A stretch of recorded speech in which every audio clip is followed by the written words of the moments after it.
दोस्तों, ये है दरियाए रावी। नारोवाल शहर से तकरीबन 5-6 किलोमीटर के फासले पर ये दरिया है और इसके बिल्कुल किनारे पर रेंजर्स की चौकी है। तो हम साथियों ने आज प्रोग्राम बनाया यहाँ पर सैर करने का, दरिया देखने का। सुना था कि दरिया में पानी जो है ना वो बुलंद हो रहा है।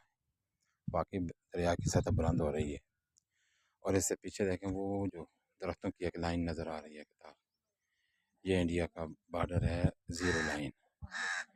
रात के वक्त यहाँ पर लाइटें जल रही होती हैं और दिन का सा समा होता है।